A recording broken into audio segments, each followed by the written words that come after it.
побои в междучасието и предизвикателства с риск за живота. Добре дошли в света на подрастващите днес. Какво се крие зад агресията и защо социалните мрежи могат да бъдат по-опасни от това, което виждаме? Днес гостите ми са училищен психолог Мария и доктор Йончева. Здравей, Мария. Нека да задам първия въпрос. Какви са най-честите форми на агресия, с които се сблъсквате в училище, физическа, вербална или онлайн? Най-често срещаните форми на агресия в училищната среда, това е онлайн агресията и вербалната агресия. Онлайн агресията я виждаме в социалните групи, в групите, които създават учениците в училище, както и вербалната агресия под формата на подхвърляния, неприятни коментари и изключване от групата. Нещо, което е много важно за един подрастващ. Една от основните потребности на подрастващия е да принадлежи в групата. Когато детето не се усеща да принадлежи към дадена група, това в него създава усещане за отхвърленост. Околните много бързо разпознават тези сигнали и той се превръща в жертва. Когато дете упражнява тормоз, виновен ли е или просто копира света около себе си? Децата не се раждат агресори. Те не се раждат лоши. Причината едно дете да бъде агресивно могат да бъдат много различни. Детето учи гледайки, не слушайки. Много често в разговори с родители коментираме това.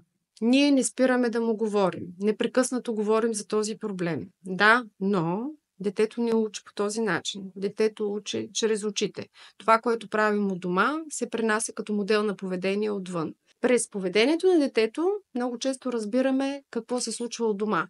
Един от проблемите в училищата е този, че много родители не позволяват на децата си да ходят на психолог. Може би причината е именно тази, да не би нещо от вкъщи да излезе наяве. А всъщност ние сме там точно за да помогнем. За да помогнем и на родители, и на ученици. Така че бих казала, че по-скоро е модел на поведение. Дали ще бъде модел на поведение от семейството или модел на поведение от средата, от приятелите, с които е, това вече трябва да се изследва, за да се разбере. Но децата не се раждат лоши. А вие имате ли практика на тези разговори с родителите да коментирате точно това, че реално работата с децата трябва да е съвместен процес? Работа и с детето, но работа и с тях. И срещате ли отпор от тяхна страна да се приобщят към този процес на справяне с проблема? Работата с родителя е труден. Труден процес, защото много трудно се включват. Родителя идва и казва, моето дете има проблем, затова искаме да ходи на психолог. И когато кажем, че трябва да работим и с родителите, съответно, крачка назад. Има и родители, които естествено се интересуват, те сами ни търсят, сами искат да работим с тях, дори сами искат да им дадем някакъв съвет. Тук може би е важно да подчертая, че когато се работи с деца, много от децата идват с надеждата да им дадем готов отговор. Нашата задача не е да им дадем готов отговор на децата. Нашата задача е да провокираме детето да намери собствената си пътека и отговор на ситуацията или да постъпи така, както смята за добре, но в същия момент пък да знае, че вземайки решение в даден процес, да постъпи така, както той смята за добре, че това негово поведение има и последствия. И е хубаво родителите да се включват и ние винаги държим, поне детските психолози, винаги държим да работим с родителя и с детето. Защото когато работим само с детето, а не работим с родителя, работата е наполовина и няма резултата, който очакваме да има. Случвало ли се, когато искате да включите родителите, да има разногласия вътре между тях двамата и какво правите в тази трудна ситуация? Много често се случва да има разногласия. Тогава влизаме в ролята на медиатори, когато има конфликтна ситуация. С разговори опитваме се да изясним гледната точка на единия родител, на другия родител и в интерес на детето, в края на краищата, те постъпват така, както в името на доброто на детето. Следващия въпрос, който искам да ти задам е, когато в коридора ти кажат ти си странен, това комплимент ли е или е форма на тормоз? Зависи как ще го разчете и как ще го чуе съответното дете. Ако е приятел, ако е казано с усмивка, зависи интонацията на гласа каква е. Те много бързо разпознават по интонацията и много често казват ама той ми обиди ме. Казвам какво точно чу, какво точно каза. Много е важно детето какво чува. А начина по който чува и зависи от начина по който е израснало, какво е чувало от дома. Защото една дума от различни деца, тя ще бъде чута и разпозната по различен начин. Затова е много важно кой казва това, кой прави този коментар, как прави този коментар, дали от приятелския кръг, дали се прави с усмивка, каква е интонацията. Тогава може да го приеме за шега. Но когато това нещо зачисти и се прави с цел унижение и детето се почувства унижено, то тогава се превръща вече в тормоз. Иска ми се да кажа тук да вмъкна и за автоагресията. Много деца се самонараняват и ние отправяме апел към родителите в началото на учебната година да бъдат по-наблюдателни към децата си. Какво означава по-наблюдателни? Да ги наблюдават всички. Родители знаят, че в юношеството децата се променят. Всички родители знаят, че юношеството е труден период. Но им казваме следното.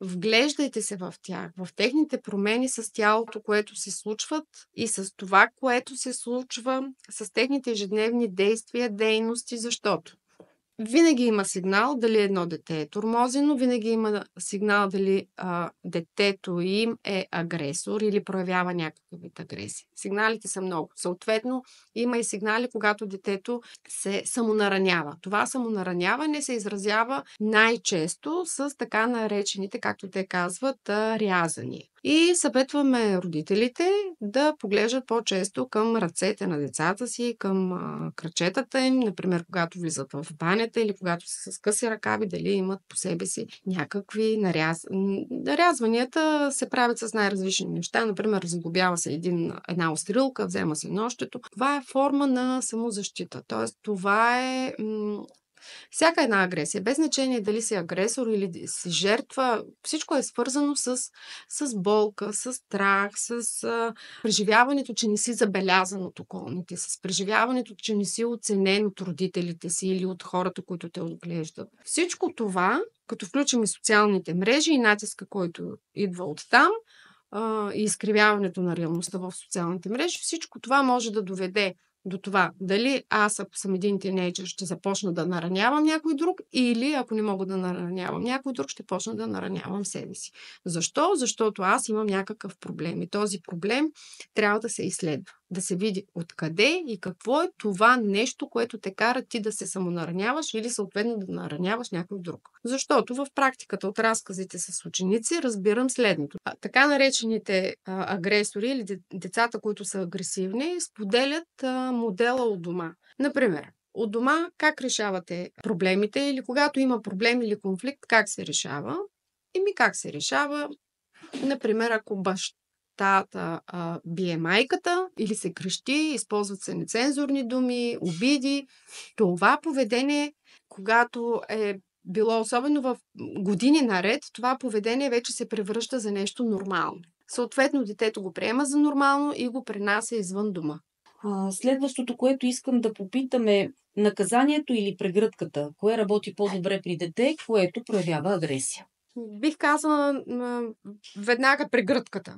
Но тинейджерите имат нужда от граници. Имат нужда да знаят, че всяко едно тяхно действие има последствия. Когато се налагат наказания или санкции, вече казваме санкции, когато детето е санкционирано от дома, е добре тези санкции да бъдат кратки, но да бъдат изпълнени. А не когато ти си направил нещо и родителят каже, сега ти няма да излизаш една седмица, защото постъпи зле и след 2 дни ти каже, да, отпада ти наказанието, няма проблем.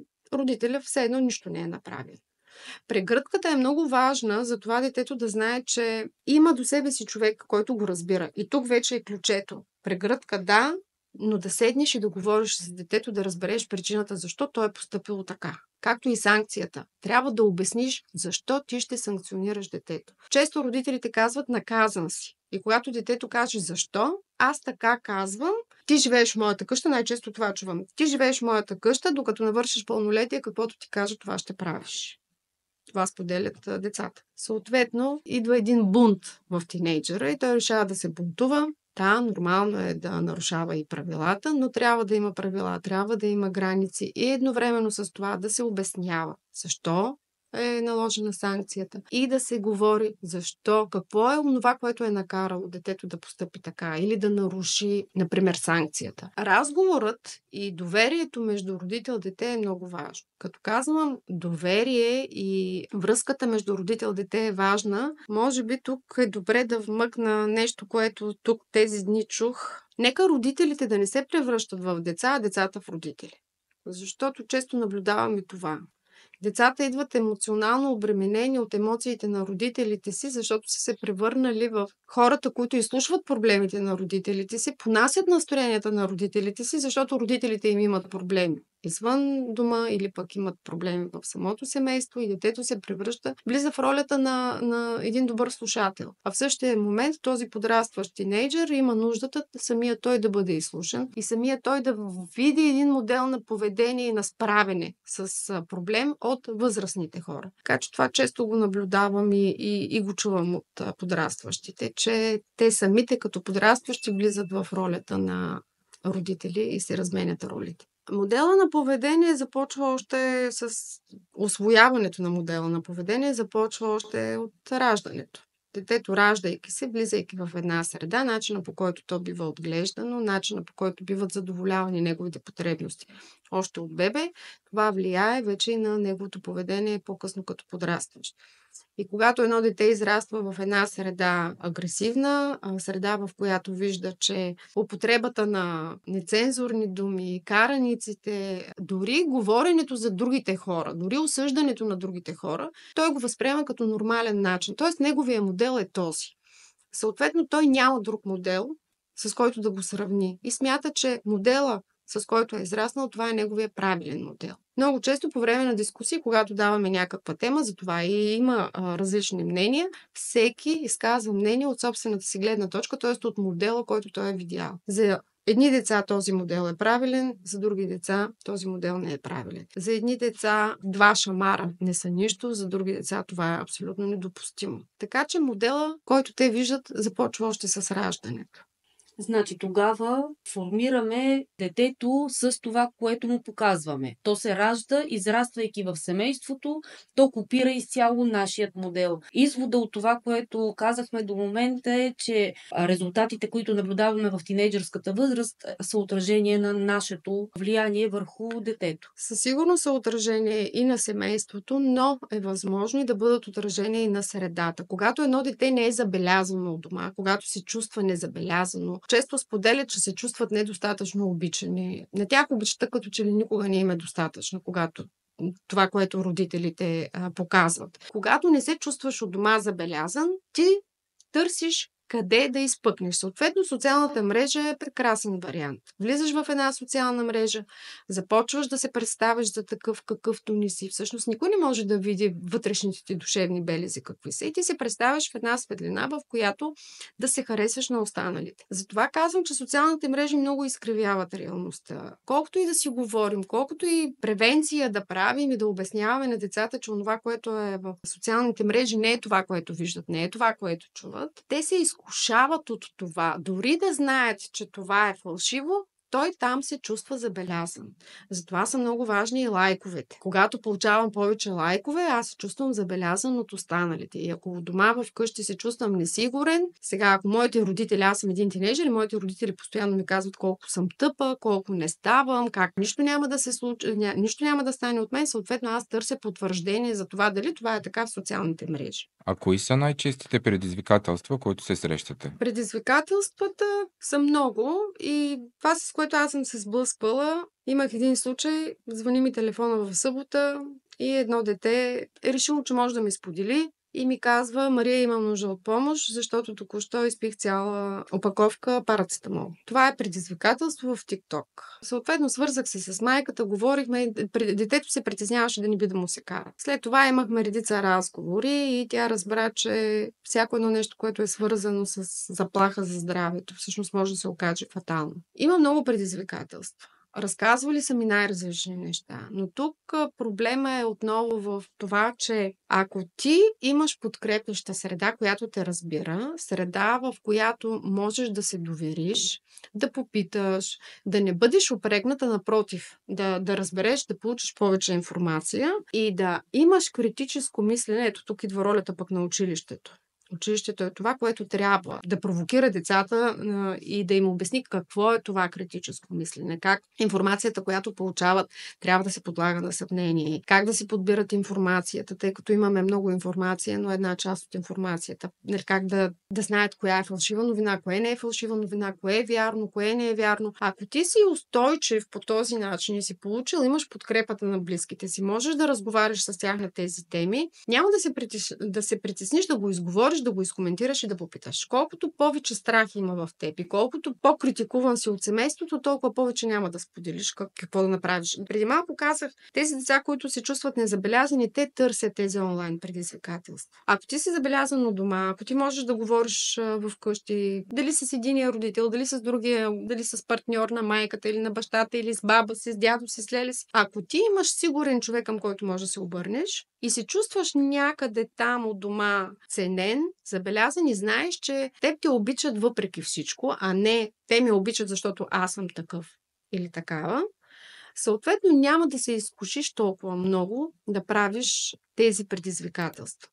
Именно за това ги правят децата. Затова се включват в такива предизвикателства. Дали ще скачаш някъде от висока сграда, дали ще рискуваш здравето си, защото това, което съм чувала да, вкъщи не ме забелязват, а пък така, като направих това клипче и няма значение, че си щупил крак или ръка, аз бях забелязан, т.е. бях видян. Това е като зов за ето, вижте ме, аз съм тук, аз съществувам. Това ги кара те да правят и да се включват в такива предизвикателства. Тук идва въпроса, когато наказваме детето за някакво провинение. Понякога имаме страх, ако сме прекалено строги, да не би пък да му загубим доверието и къде трябва да спрем с наказанията, за да може то да се върне при нас и да сподели, ако е направило някаква грешна стъпка. Както с участието в тези предизвикателства. Така че тук може би е хубаво да обясним на родителите колко строги можем да си позволим да бъдем и как да не загубим детето и неговото доверие да сподели, ако е станал проблем. Това зависи доколко има изградена емоционална връзка между родители и децата. Знам родителите колко са ангажирани, знам, че нямат време, прибират се уморени, но когато правят нещо, без значение дали е санкция, каквото и да е, трябва да се обяснява защо се прави по този начин, защо си санкциониран, защо си лишен от правото, например, да излизаш или да ходиш на рожден ден, да празнуваш някакъв празник, или са ти взели телефона поради някаква причина. Но трябва да говориш с него, но преди да наложиш санкция, трябва да има разговор. Разговор, в който да се разбере какво е накарало детето да постъпи по този начин. За да разберем какво го е накарало да действа така, трябва да го питаме как се чувства. Този въпрос, как се чувстваш, винаги казвам на родителите, не ги питайте за оценките, когато се приберат в училище. Първият въпрос, който трябва да зададете, какво се случи днес? Това, което се случи, как те накара да се почувстваш или как се чувстваш, как си днес, как си, окей ли си? Дори при малките деца вече използваме една схема с емотикони и когато не могат да обясняват с думи, те показват как се чувстват. Тази така наречена емоционална интелигентност е много важна. Това е умение, което помага на децата да избягват конфликтни ситуации и да могат да говорят за себе си. А когато не могат да говорят за себе си и не могат да кажат как се чувстват, как тогава да обясним защо сме постъпили по този начин? Естествено, че всяка една постъпка има причина. Естествено, че тази причина е свързана с някаква потребност. Тази потребност е дошла, защото аз се чувствам, дали ще изпитвам страх, дали ще изпитвам някаква болка от това, че някой ме отхвърлил. Например, при тинейджерите много често се случва, когато влизат във връзки, тези връзки приключват, те го преживяват изключително трудно. И прибират се от дома и какво се случи днес? Днес се скарах с моята приятелка или приятел. Родителя вместо да го попита и да започнат да разговарят на тази тема, казва, хайде сега, голяма работа станало, има толкова много други момчета или момичета. което е неглижиране на проблема. И ако за родителя това не е проблем, за подрастващия това е много сериозен проблем. И той трябва да си го преживее и трябва да разкаже за това как се чувства, какво мисли по въпроса, да му помогнем да преживее тази ситуация.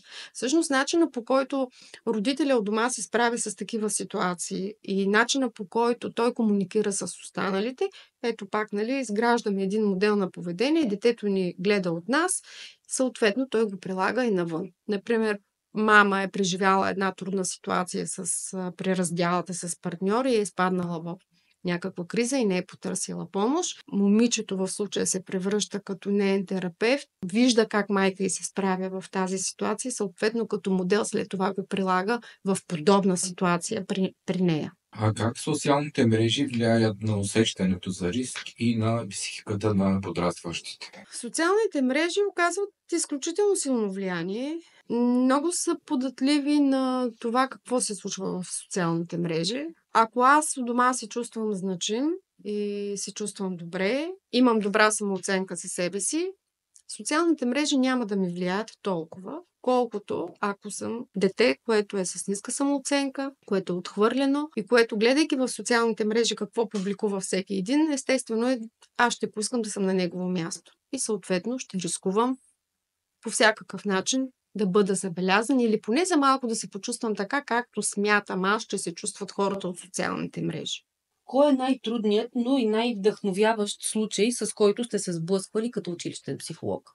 Трудни не знам, но вдъхновяващи доста. Като дойдат и като ти кажат в края понеже в нашето училище сме от 8 до 12 клас и когато завършват, идват при мен и когато ми каже благодаря ви, че еди кога си ме изслушахте, помогнахте ми да преживея онази ситуация, спомняте ли си? Или когато дойде ученик и каже благодарение на вас реших да избера специалността психология. А когато ме търсят тези, които са завършили, да ми споделят, че имат дете и че биха искали да се видим. Това са вдъхновяващите. Трудните моменти са тези, в които трябва да работя с родители, искам да се видя с тях, а те отказват. Може би това е труден момент. Когато нямам съдействие от страна на родител, искам и виждам, че детето има ресурс да се справи с дадена ситуация. Съответно, отново работим заедно, но вече е по-трудно.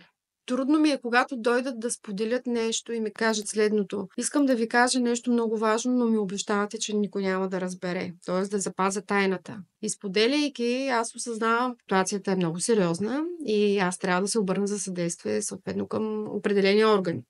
В случай към полицията. И обещавайки на това дете, че няма да издам неговата тайна, хем получавам информация, от друга страна знам пък, че трябва да подадем сигнал към полицията и започвам вече с разговори, за да й покажа, в случай ставаше въпрос за едно момиче, да й покажа, че радвам се, че ми е споделила това.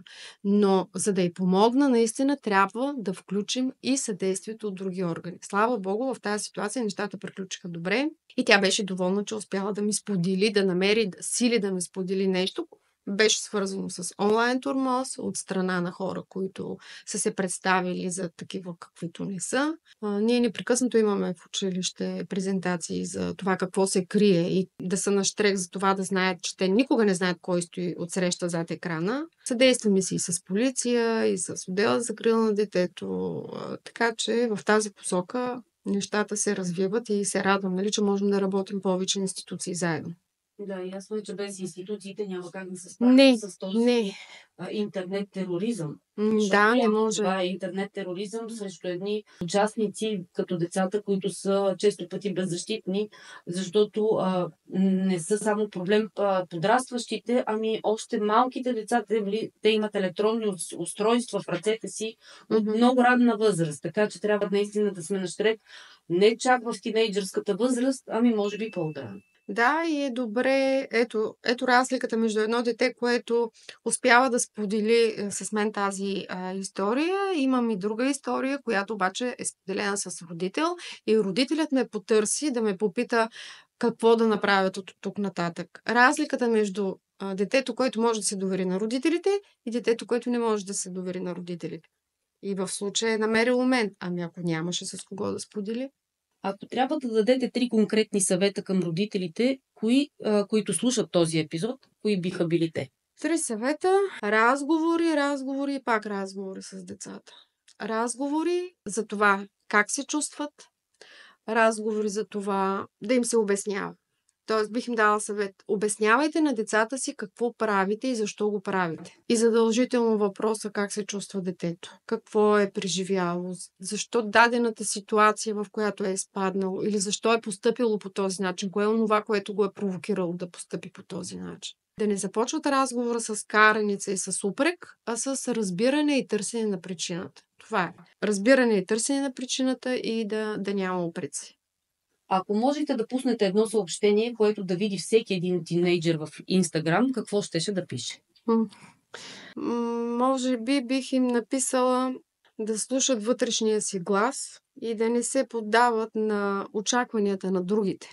Това бих им казала. Да слушат гласа си и да не се поддават на очакванията на другите.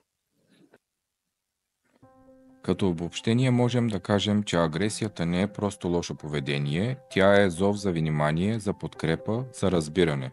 А зад опасните предизвикателства в социалните мрежи често стои нуждата да бъдеш видян, приет и обичан. Благодаря, че бяхте с нас, благодаря на Мария, благодаря и на доктор Йончева. До следващия епизод.